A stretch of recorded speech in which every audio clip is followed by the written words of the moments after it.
तो इनके विषय में गौर गणोद्देश दीपिका में लिखा हुआ है, कालः श्री कृष्णदासा सा यो लवंगा सखा ब्रजे,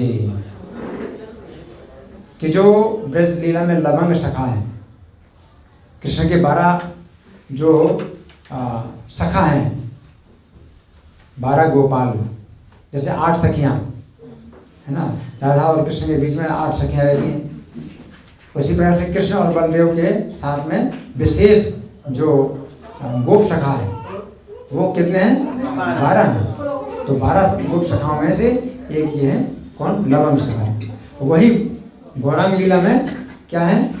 काला कृष्णदास। काला कृष्णदास गौरांग लीला में काला कृष्णदास है ना, 12 गोपालों में से एक है।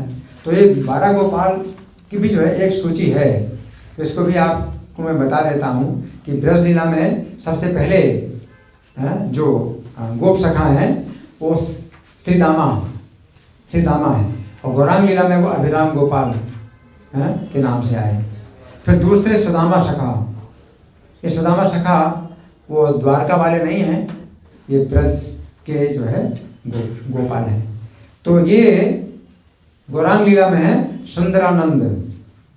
तीसरे महाबल सखा, ये ब्रज लीला में है कमलाकर पिप्पलाई। चौथे सुबल सखा, तो गौर लीला में है गौरीदास पंडित। फिर 5वें अर्जुन सखा, ये कुरुक्षेत्र के अर्जुन नहीं है, गोप सखा है अर्जुन 5वें, ये परमेश्वर दास। और 6ठे वसुदामा सखा, तो ये गौर लीला में है धनंजय पंडित। फिर 7वें महाबाहु सखा, ये गौर लीला में महेश पंडित। 8वें स्तोक कृष्ण, ये गौर लीला में पुरुषोत्तम दास। और 9वें है लवंग सखा, वो गौर लीला में कौन है? काला कृष्णदास। 10वें दामा सखा, गौर लीला में पुरुषोत्तम नागर। और 11वें सुबाहु सखा, गौर लीला में और धारण दत्त। और 12वें कुसुमासव सखा, तो गौर लीला में है श्रीधर, खोल बेचा श्रीधर है ना। तो 12 गोपालों में से, यानी जो VIP भगवान कृष्ण बलराम के साथ जो रहते हैं, तो ये जो 12 गोपाल हैं उनमें से ये कितने संख्या के हैं? ये लवंग सखा 9वें है ना, तो 9वें सखा है ये है ना। तो ये जो है काला कृष्णदास 12 गोपालों में से एक है। विशुद्ध ब्राह्मण वंश में उत्पन्न हुए। ये सभी लोग जो है ब्राह्मण वंश में उत्पन्न हुए। भगवान चैतन्य भी ब्राह्मण वंश में, जो गोप वंश में थे सब ब्राह्मण बन गए कलयुग में है ना।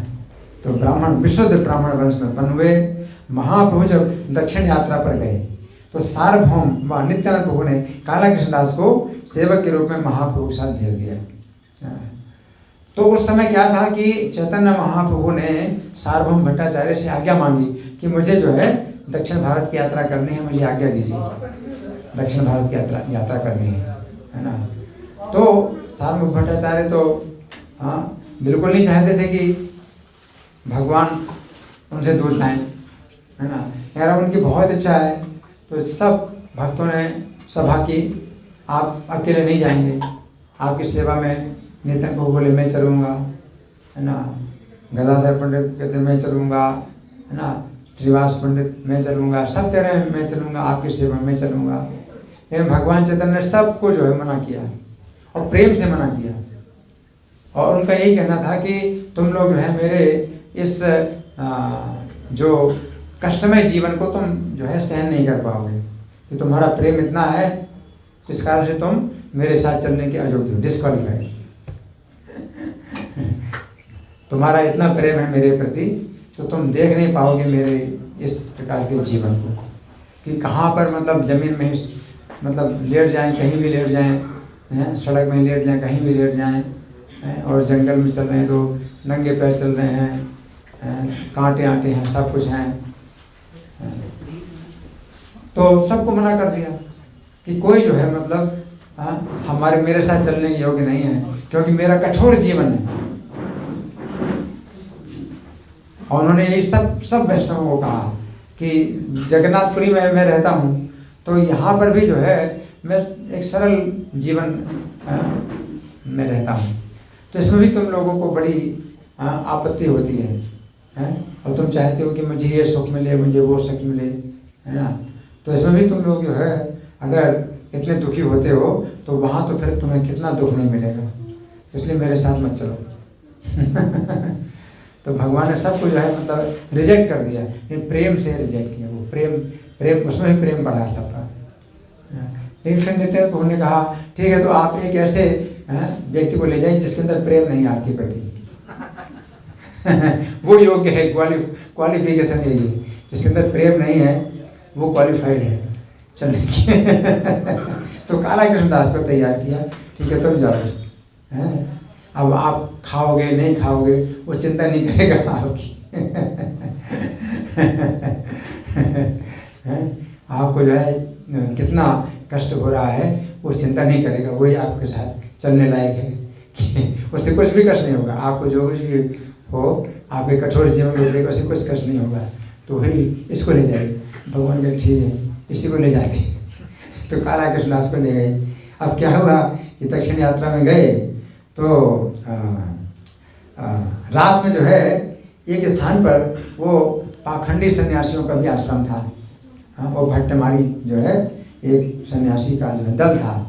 तो ये लोग क्या करते थे, स्त्री और शराब का सेवन करते थे और सन्यासी के रूप में रहते थे, है ना। तो कलयुग में तो है ही पाखंड ही पाखंड थे। तो ये लोग थे। तो ये काला कृष्णदास को समझा बुझा करके ले गए, हमारे साथ आ जाओ तुम क्या करोगे इन सन्यासी के साथ रह करके, हमारे साथ आ जाओ।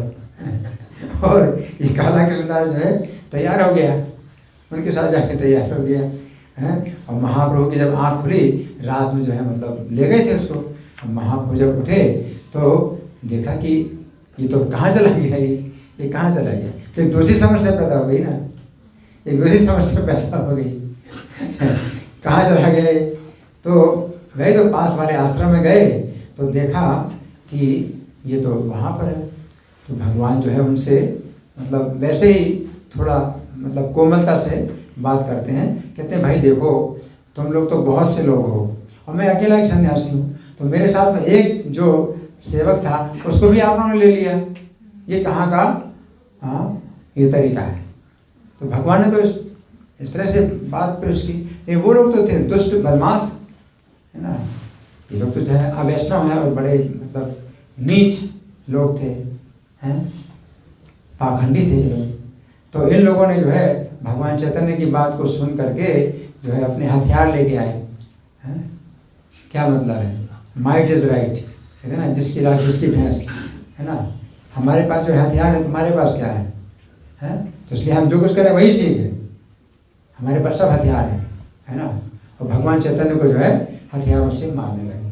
तो क्या हुआ, जब भगवान चैतन्य को हथियारों से मारने लगे तो उनके हथियार उनके सिर में पड़े और उन्हीं के सिर फटने लगे। तो चिल्ला करके भागे, डर करके भागे कि ये तो सन्यासी बहुत खतरनाक है। अब इस अवतार में भगवान ने कोई अस्त्र थोड़ी लिया है, लेकिन उनको अस्त्र की जरूरत ही नहीं है। तो उनके ही सिर फटे तो सब भागे, है ना। और कौन रह गया अकेला, ये रह गया, इसके बाल पकड़े चल भगवान ने। अब ये भार बन गया ना भगवान के लिए कि अब इसको अपने साथ इसको रखना है, ये नहीं तो ये भागने वाला है। तो इस तरह से भगवान ने जो है इसके बालों से खींच करके इसको अपने साथ लेके आए। और इसके बाद जब 6 साल के बाद 6 साल लगा दक्षिण भारत की यात्रा में, तो जब जगन्नाथपुरी में वापस आए तो सब वैष्णवों की सभा में फिर बताया कि ये जो है हमारे साथ गया था, तो इसने मुझे छोड़ दिया और दूसरे दल में चला गया, तो मेरी जिम्मेदारी थी कि मैं इसको यहाँ से ले गया था, मैंने इसको यहाँ पर छोड़ दिया, अब ये जाए जहाँ जाना चाहिए। तो भगवान का जो तरीका है पूर्ण तरीका है कि मुझे छोड़ के तो चला गया था ये, तो मैं इसको लेके आया, क्यों, जहाँ से मैं ले गया था वहीं इसको छोड़ रहा हूँ, अब इसकी जहाँ इच्छा हो जाए, अब ये जो है मेरे साथ नहीं रहेगा। तो फिर ये रोने लगा, खूब रोया, है ना। तो इसको रोने, और भगवान चैतन्य इतने कठोर, अब इसको बिल्कुल नहीं देखना चाहते, बहुत कठोर है भगवान, है ना। फिर जो है जो नित्यानंद प्रभु थे बड़े दयालु, तो उसकी जो है जो वेदना संवेदना को समझ करके, पश्चाताप को समझ करके हैं, तो इसको जो है मतलब भगवान चैतन्य से उन्होंने आज्ञा ले ली कि ये भी जो है श्री चैतन्य की सेवा में रहेगा, लेकिन चैतन्य के साथ नहीं रहेगा, चैतन्य की सेवा में रहेगा। तो ये क्या करेगा कि जगन्नाथपुरी से सची माता के पास जाएगा, तो चैतन्य महाप्रभु को समाचार देगा और सची माता के पास से फिर जगन्नाथपुरी में आएगा ना। इस प्रकार से आना जाना इसका जो है मतलब सेवा मिल गई इसको, तो बड़ी अच्छी सेवा मिल गई है ना। तो इस प्रकार से जो है इसको सेवा मिल गई। अब ये जो है ऐसा कैसे हुआ कि काला कृष्णदास जो है मतलब इतना मतलब वो है कि उसके अंदर 1% भी प्रेम नहीं चैतन्य महाप्रभु के प्रति और उनके साथ में रहा। तो ये तो भगवान की कुछ विशेष योग माया का कार्य है। ये 12 गोपालों में से एक है ना। तो भगवान जिसको जैसा अभिनय दें उसको वैसे ही करना पड़ेगा।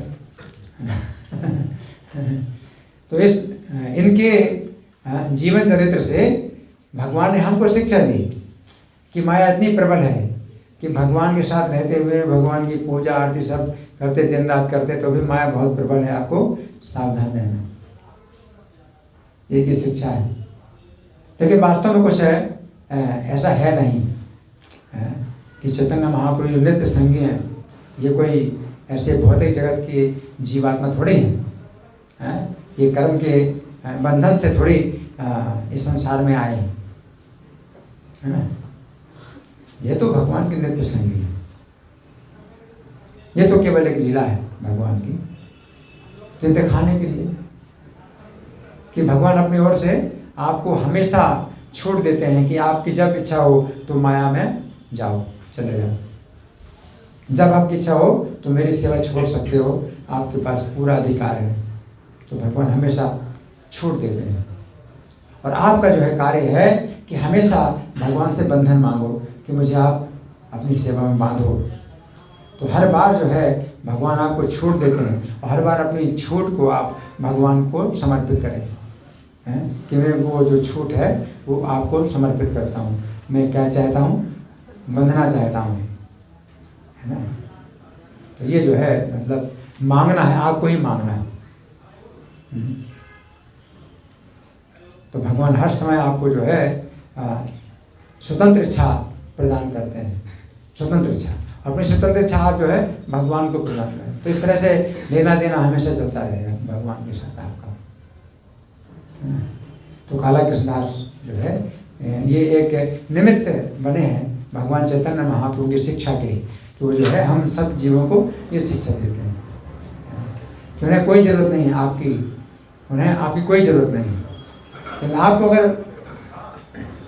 अगर आपको ज़रूरत है, सुन रहे मेरी बात, अगर आपको ज़रूरत है तो भगवान को आपकी ज़रूरत है, और आपको ज़रूरत नहीं है तो भगवान को कोई ज़रूरत नहीं है। तो ये जो है मतलब हमेशा आपके लिए एक चुनाव जो है रहता है, हमेशा चुनाव रहता है कि माया की सेवा करना है या भगवान की सेवा करना है। तो इसलिए गीता में भगवान जो है कहते हैं महात्मानस्तु माम पार्थ दैवी प्रकृति में आश्रिता। जो महात्मा है वो दैवी प्रकृति की आश्रित रहते हैं। जो दैवी प्रकृति है, राधा रानी है भगवान की, तो वे जो है अंतरंगा प्रकृति हैं भगवान की। तो वे जो है कभी नहीं सोचती हैं कि भगवान से दूर हो, भगवान से लगे।